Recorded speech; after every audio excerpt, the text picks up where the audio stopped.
let's welcome our next speaker. This is Mike Rosulek, and he will tell us about his work on structure-aware PSI, which is joint work with Gayatri Karamilla and Jasper Singh. Yeah, thanks. So, yeah, this is joint work with my wonderful students who are not able to make it here. So this is some new result that we're pretty excited about. So Peter already did a good job of introducing PSI. You know, it's the usual thing. You've got some items. You want to know which items are in common. You don't want to know the other items. What inspired our work is to think about a situation where maybe the sets of items are geospatial points. So maybe Alice and Bob are taking pictures around Aarhus, and they want to know if they ever took a picture at the same spot. So maybe these are common areas of Aarhus that they visited. But in this case, it's probably unlikely that they had the exact same GPS coordinates if we're thinking about the geotagging on their pictures. So what we would need for this problem is something that I'll call fuzzy PSI. So we don't want to find the points in our sets which are exactly equal, but we want to find all pairs of points that are close enough. So within some threshold distance delta under some distance metric, which I'll call D. There's one kind of obvious, naive, stupid way to do fuzzy PSI. And that is for Alice to expand her set to include all of the nearby items and then just do a plain PSI. Because we know plain PSI is fast because of all the work that Peter has done. So why not take advantage of plain PSI by doing this obvious approach to fuzzy PSI? Well, this is, like I said, this is a naive approach because in a PSI protocol, the communication, as we just heard, is proportional to the size of the set. So here, Alice's set, for the purposes of the plain PSI, her set is this expanded set, like all the neighborhoods of all her points. That's a lot of items. So that's not good. So what we thought about was, well, maybe we can take advantage of the fact that for this application of PSI, it's public knowledge that Alice's set has a particular structure. Everybody knows that Alice's set is the union of some geometric balls. And that's, that's a very structured, a very special kind of set. And maybe we can take advantage of that. So that's kind of the theme for this result. So I'll just quickly summarize where we're going with this result. So we introduced something called structure-aware PSI, which is, we think, a good approach for fuzzy PSI, but it's more than just for fuzzy PSI. I mean, that was our inspiration, but it's more general than that. It's a way to get PSI where Alice's set, so it takes advantage of the fact that one of the parties has a set with publicly known structure, okay? And fuzzy PSI could be one instance of that kind of a PSI. Well, how do we do this? Well, we introduce a new variant of function secret sharing. So I'll talk about that a little bit. And we use this function secret sharing in a nice way. We get a PSI protocol where Alice's communication is not proportional to the cardinality of her set, but it's proportional to the size of an FSS share of her set. I'll describe this all in detail, but you can think of this as being the description size of her set, right? So in the case of fuzzy PSI, the description size of her set is like the center of all those balls, right? So we get something, along those lines.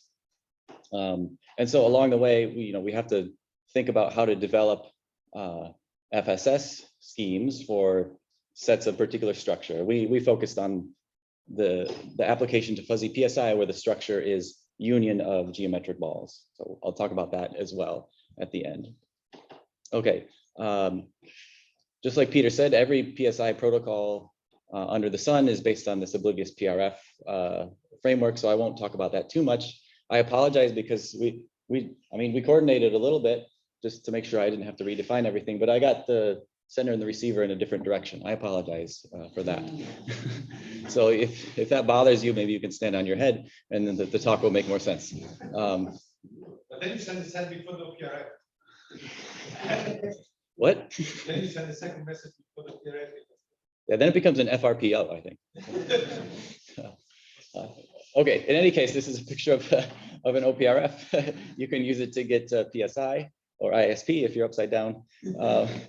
And like we saw in a usual OPRF, the communication scales with the size of Alice's set.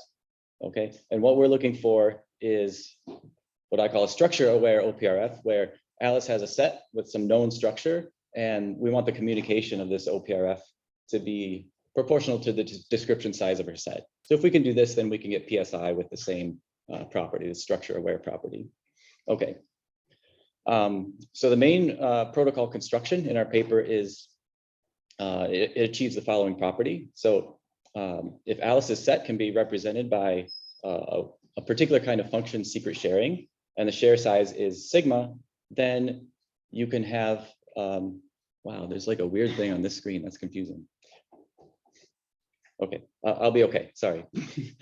As long as you can't see the weird thing on my screen. Okay, then there is a structure where OPRF communication is proportional to sigma, the size of these FSS shares. And because of that, you get a PSI protocol with a similar communication. I'll just point out that everything in my talk is semi-honest. So malicious security is kind of an open problem that we leave for future work.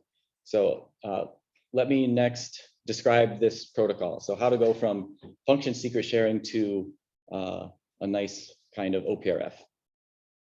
Good. So first I have to tell you what kind of function secret sharing I have in mind.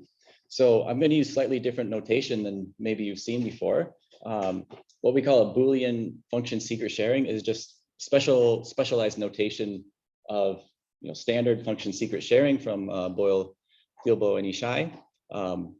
But the function that we're sharing is the membership function in the set. So I'll just describe the syntax here. So if A is a set of items, then the generator can secret share the set into two shares, a blue and a red share. Each of the shares individually looks random. So if you have just one share, it leaks nothing about the actual content of the set. That's the security property. And there's a correctness property.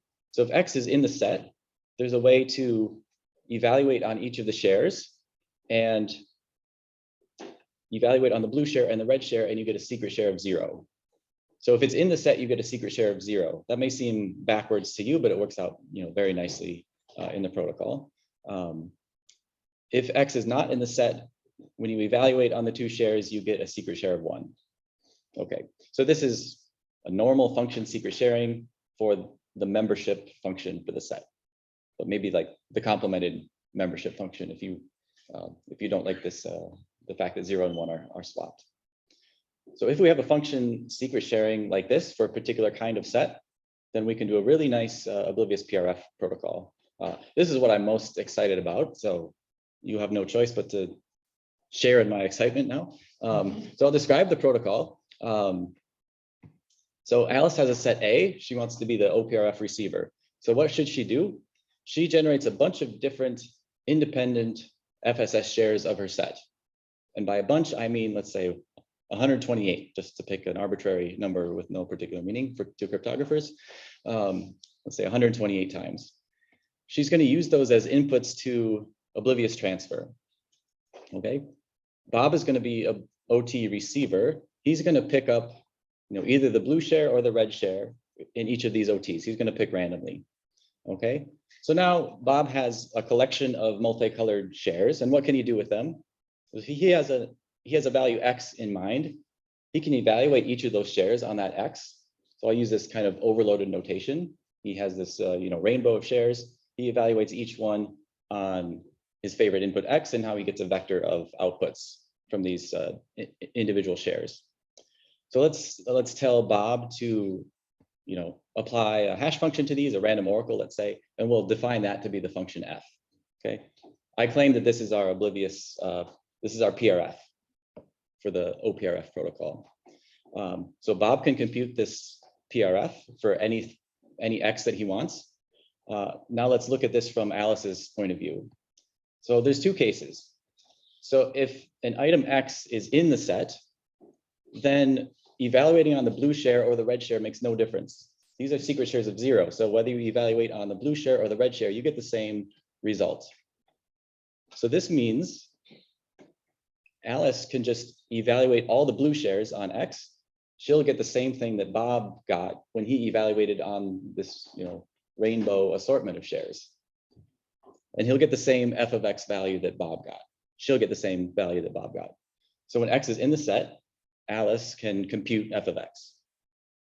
Okay, that's one property that we want from an OPRF.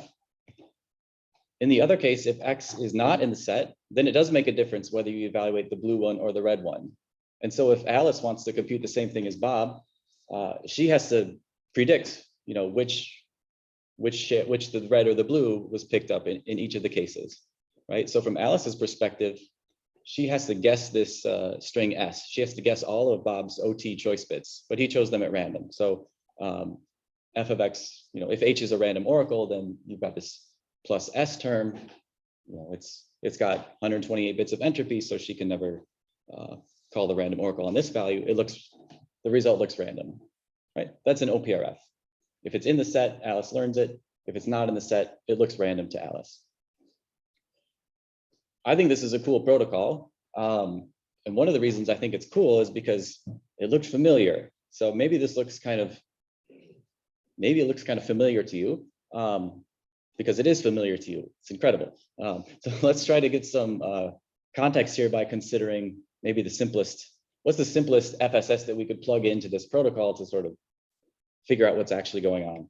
So the simplest possible FSS would be this one. So suppose the set in question is a subset of the numbers 1 through n. Let's say this set containing 2, 3, 5, and so on. We could write down the characteristic vector of this set, where 0 means it's in the set and 1 means it's not in the set. And we could just secret share that vector between the two parties. That's a good FSS scheme, because if you want to evaluate this FSS share on a particular input, you just look at the right index and take that bit. The number 4 is not in the set, so those positions are a secret share of 1. The number 5 is in the set, so those two positions are a secret share of 0. If you take this FSS scheme and you plug it into our protocol, you literally get IK and P OT extension. It's super cool. You might say, well, wait, IK and P is not an oblivious PRF. That's true, but if you wanted to do PSI on subsets of the numbers 1 through n, then you would do it with n instances of OT. And if you got those instances of OT by IK and P, it would look exactly like our protocol. Like, wow, that's pretty cool. So we knew we were onto something at this point.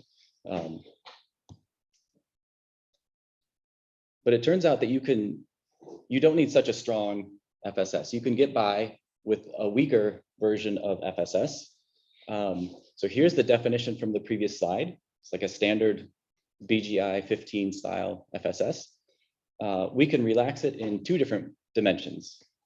So one way we can relax it is to say that this evaluation function does not output a single bit, it can output many bits. And if the item is in the set, then the evaluations give you a secret sharing of the all 0 string. And if the item is not in the set, you get a secret sharing of some other string. We don't care which one, okay? That's one way to relax this definition. And maybe it's not surprising, you plug it into that previous protocol, things seem to work just fine. There's no surprises there. Another way to generalize or to weaken it is to say, we can allow for some false positives, which seems like a surprising thing. So when X is not in the set, it's enough for me to say that with good probability, the 2 shares give you a secret sharing of a non-zero thing. But maybe sometimes with probability half, you have something not in the set, but still they give you a secret share of 0. That's like a false positive. As long as we have some constant bounded probability of a false positive, the protocol still works. So I'm going to just say briefly why the protocol still works. Yeah. So let's imagine like a new FSS of this style and look at this previous protocol. So because we're talking about false positives, it really only affects the items that are not in the set. So this is what it looked like before. Here's an item. So we defined this OPRF function like that's at the top. And then from Alice's point of view, if there's an item not in the set, then the value of the OPRF looks like this. And this is why she can't guess it, because of this, this value S that she doesn't know. That's Bob's OT choice fits, which are secret. We only needed 128, FSS shares, 128 base OTs to get this to work. Imagine we had FSS with a false positive.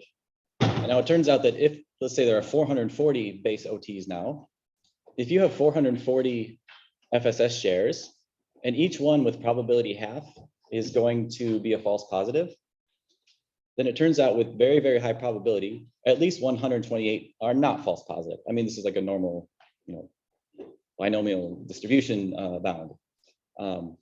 So with very high probability, at least 128 of the FSS shares are not false positives. And those are the ones that Alice would have to guess if she wants to predict what the OPRF output is. So it's no longer, XORing with S, but it's XORing with some high entropy string, basically. So the trade-off is we get to construct a much weaker FSS. We get to allow false positives, and the cost of the protocol only goes up by a constant factor, because we just need to expand the number of base OTs from 128 to 400 and something. So yeah, hopefully that makes sense. Now that we have a weaker notion of FSS, we can do some cool things. So here's one way to build a weak FSS for arbitrary sets, not sets, from some small domain, but sets from an infinitely sized domain. Imagine you took a set and you made a Bloom filter with just a single hash function.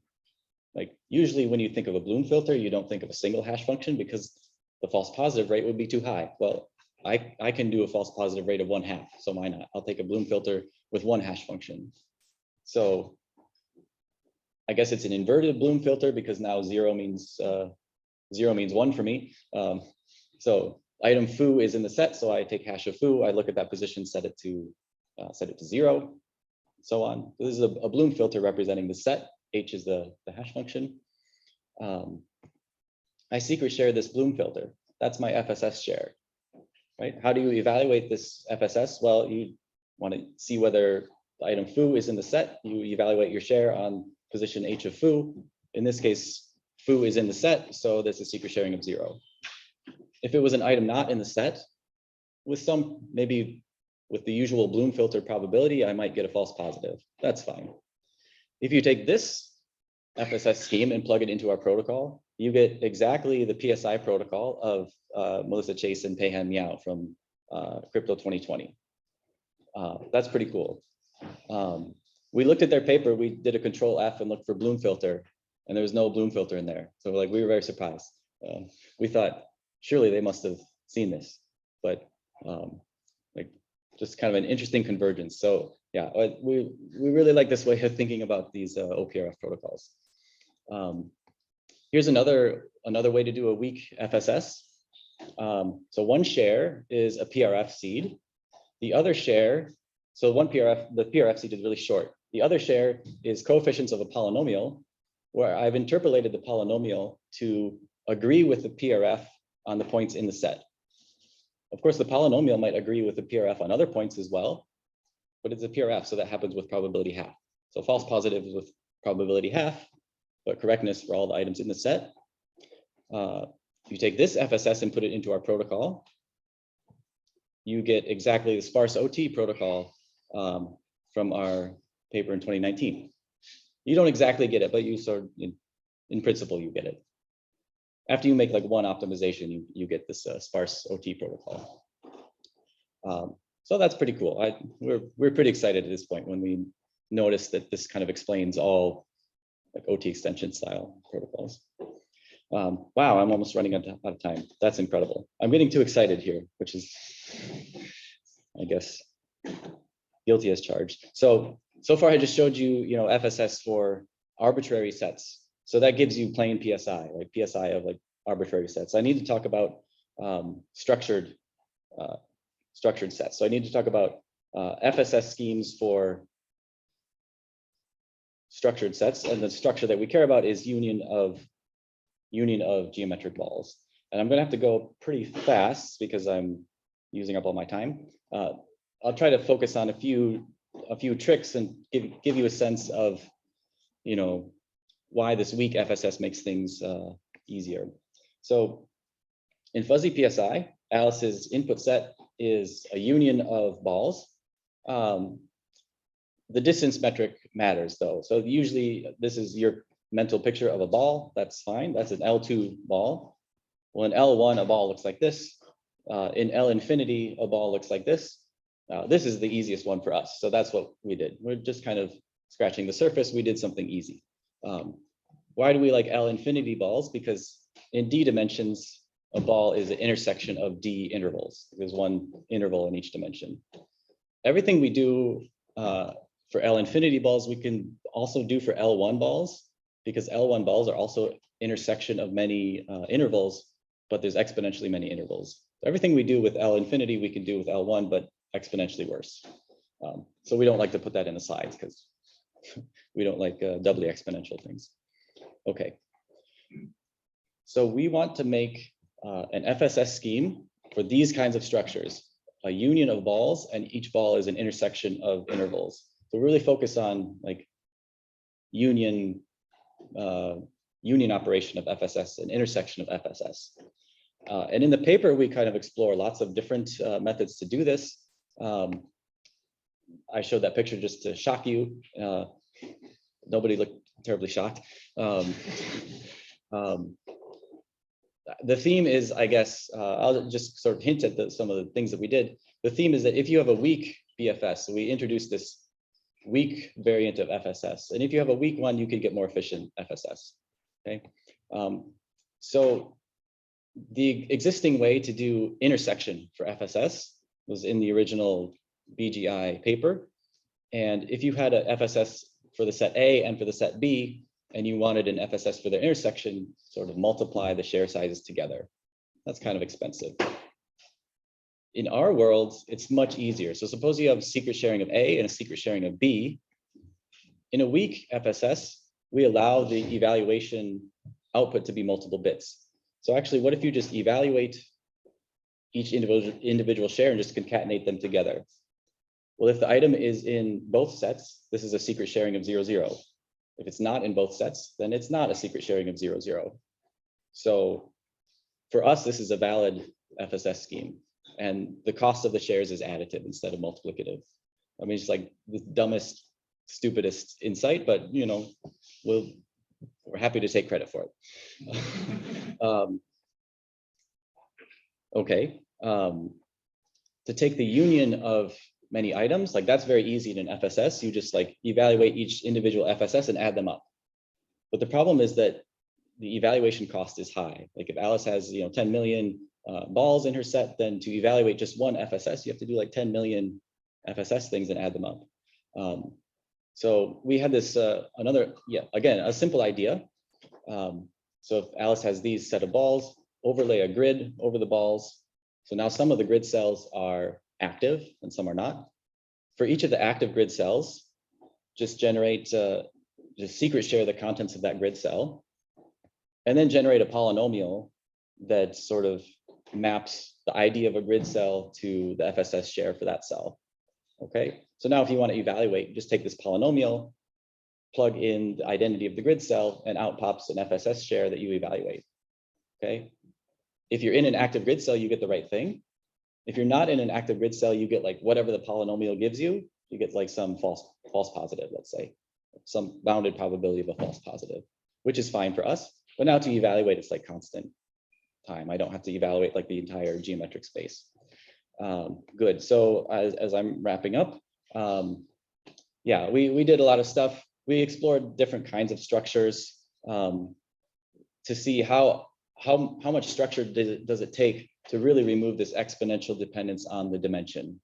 So since I'm running out of time, I won't show the slide for long, but yeah, the big picture is if you assume more structure on the set, you can get a simpler FSS, which is kind of intuitive. We try to see how much structure we had to assume in order to get, not exponential dependence on the dimension. So summary of our results.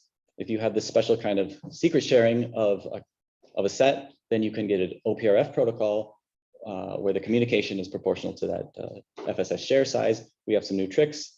And then my last slide is just some, if you find this interesting, which you have good taste, so I'm sure you do, then I feel like we just scratched the surface. If you want to think about this problem, here are a few things that are kind of limitations of our work, some interesting things to think about. So I've used up all my time, so that's the end, and thanks for your attention.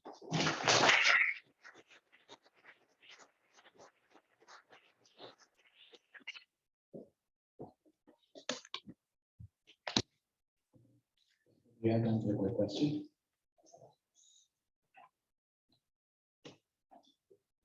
Is the paper already published?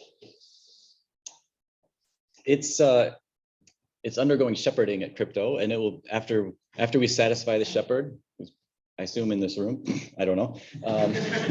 After we satisfy the shepherd, then we'll be putting on an e-print. So within the next few weeks, that should be on e-print. Let's thank the speaker again.